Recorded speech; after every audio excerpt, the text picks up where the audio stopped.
It's our pleasure now to welcome in elite ESPN college basketball analyst and insider and a friend of Mark Pope's. He is Sean Farnham, back on the program. Sean, I have so many questions, but let's just go ahead and begin with this one first and foremost. How are you embracing the fact that Mark Pope is now the Kentucky head coach? Listen, this is a job that's a dream job for him. I mean, not that BYU wasn't. But this is a place that he wore the uniform and won a national championship in 1996. There's very few programs in college basketball that are seen as brands like Kentucky. I mean, it's Kansas, it's Carolina, it's Duke, and it's Kentucky. And you might stop your list there. UCLA probably on the outside. Maybe UConn has made its way onto the inside of that list. But this is the golden ticket. This is if you want to win a national championship and you want to go back to the place that you won a title at. This was a no-brainer for me that when this started to become real, that Mark Pope had to take this job, and he has. And I think he's going to far exceed the expectations of the Twitter universe that you see from Big Blue Nation. Sean, there were, following the national championship and even going into the national championship, there were a lot of rumblings, a lot of rumors about who is going to fill this void, right? You have Drew Kelly, you have Nate Oates, you have even, Dan Hurley. At what point did you hear Mark Pope's name, if ever? I didn't hear Mark Pope's name early on. I said on SportsCenter on Sunday night when the news broke that Cal was leaving to Arkansas, I thought option one was Nate Oates. Number two was Scott Drew. Yeah. They contacted both. I think Scott Drew definitely was interested. From what I was told, a couple family members flew out. They made the decision that it wasn't the right move for them at this point in time, so they decided to stay. There was a last-ditch effort that was made to Dan Hurley, but I knew that Dan Hurley wasn't going to leave UConn. He's got such a good thing going on. He's a Northeast guy. UConn is a brand. UConn is the top of the mountain right now. So I didn't see him leaving at all. And then I started seeing all of a sudden Mark Pope's name came up, and I went, you know what? This one makes a lot of sense to me. This is a guy that wore the uniform. He's an outstanding coach. He's innovative at the offensive end of the floor. And, in year one of the Big 12, finished ahead of Kansas. So I think there's a lot of things that made a lot of sense for me, at least early on. And then as the night went on last night, it became very evident and very clear that this was real. And I started getting texts and conversations from people at Kentucky. I woke up this morning asking for a quote on Mark Pope and my thoughts on him. And I think that, while it's not splash that maybe Kentucky fans were hoping for in this hire, the substance, as everybody at BYU knows, is there. And I think that's going to bode well for him in this new position. Sean Farnham is with us on ESPN. You mentioned Nate Oates and Scott Drew and Dan Hurley, and Billy Donovan's name got in there as well, Sean. Once all of those guys went by the wayside, who were Kentucky fans legitimately thinking that they were going to get to come in with national championship pedigree? That's my question is, after those guys said no, who's out there that fits their quote-unquote expectations? Nobody. Straight up. So if not Mark Pope, then who was the second best option? I don't know who it would be. I think it's funny, a couple people are like, well, what about Todd Golden? I'm like, Todd Golden, he finished behind Mark Pope in the WCC. What are you talking about? Look, I love Todd Golden, so I'm just saying that jest. But I would say this. I think that you have to look at this coaching cycle and understand there's a dramatic shift and change in college basketball. You saw Andy Enfield downgrade from USC to SMU. You saw Eric Musselman take a step back from the SEC to now the defunct Pac-12 into the Big Ten at USC. You saw John Calipari leave Kentucky for Arkansas. Do you notice a trend here? Yeah. Are coaches moving up, or are they moving somewhat to even or down a level from where they were coaching? And a lot of that has to do, guys, with the resources that are available. Today's college basketball landscape has changed. It's not necessarily just about the name, but it's about the resources, your collective, your NIL, the facilities, the way you travel. All of these things are mattering more than the brand name that's on the front of the jersey.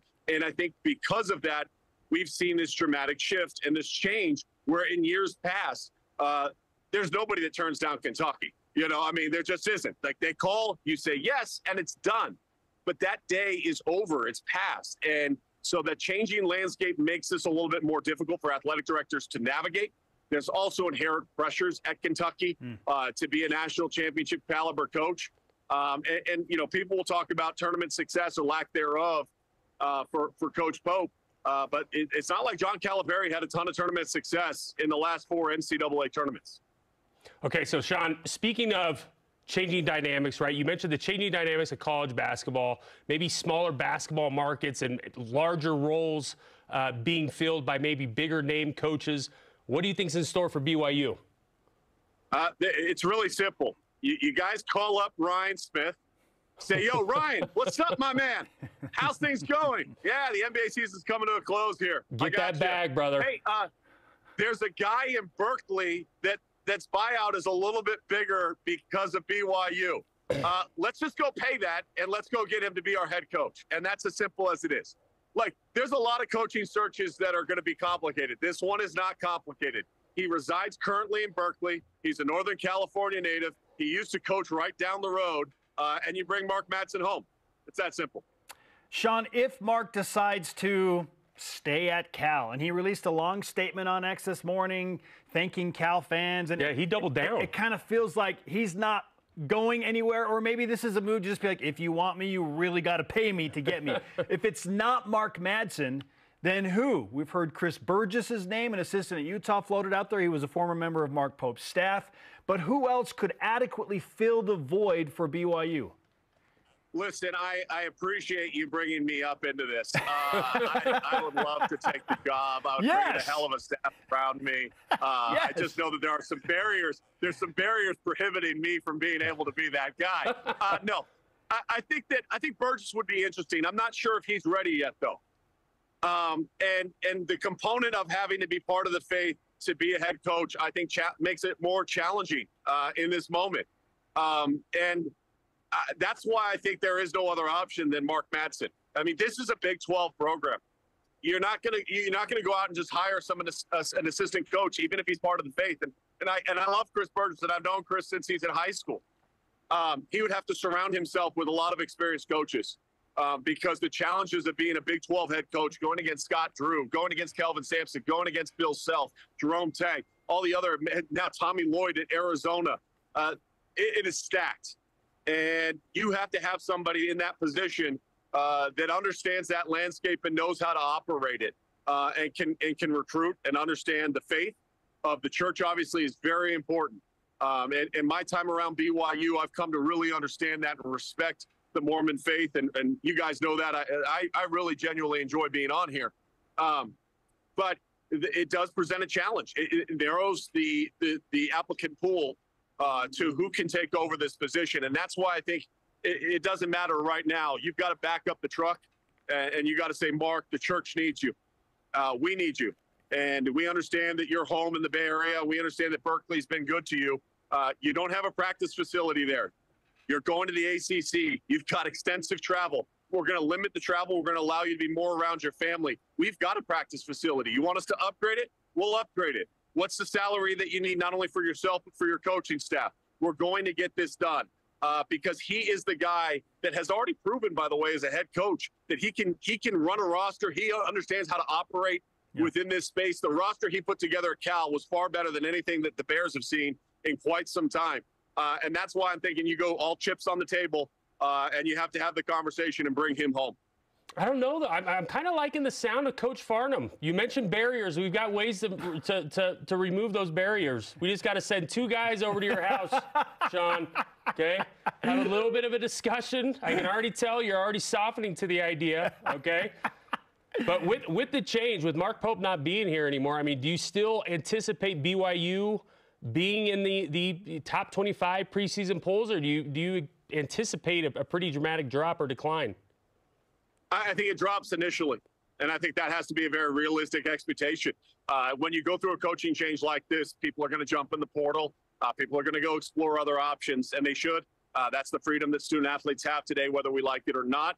And that works both ways, by the way. It'll work for people that want to come and play at BYU. It'll work for those that will want to leave because they're uncertain about the new coach.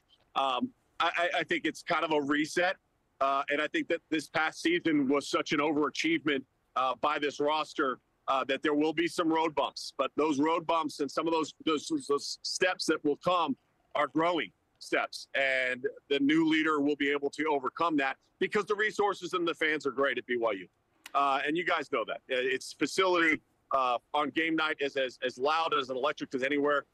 The tradition of BYU basketball, the recruiting pool in which you can go after, it's different than a lot of other places, but it's special, and you have to embrace that and celebrate that. And I think that there's never been a coach that has taken that position that doesn't fully understand how to embrace even some of the recruiting challenges at BYU. ESPN's Sean Farnham is with us on BYU Sports Nation, reacting to the news of Mark Pope going to Kentucky. Understandably, Sean, BYU fans are very worried about the potential roster shakeup in play here. Are there going to be players that could follow Mark to Kentucky? Who would actually do that? What do you anticipate is going to happen? Because BYU is a unique place, and a lot of players are bought in on what BYU has to offer and everything that goes with the religious aspect and whatnot. So how do you see that playing out? And do you think that any of the guys, if any of them, who are they that would follow Mark Pope to Kentucky? Listen, I'm not going to speak on individual players. I appreciate the question, but that's an individual discussion point. And I don't even know what Mark's thinking as far as how he would go about bringing in some of those players. I think he's got to balance it. I don't think he can just go ahead and take a bunch of BYU guys and take them to Kentucky. I don't think that's going to be what's going to work for him in the SEC. It's a different conference. It's a different style of play. Sure. Maybe one or two will follow him. But I think a majority of the roster is going to have to make a decision of whether or not that faith and the sense of belonging to community at BYU is more powerful than who is in that coaching position. And I would assume at the end of the day that it very much so is. So I don't anticipate a large roster change. Maybe one or two guys will leave. Maybe Mark ends up taking one at the most, I would say. And then the rest of it kind of falls into place after that.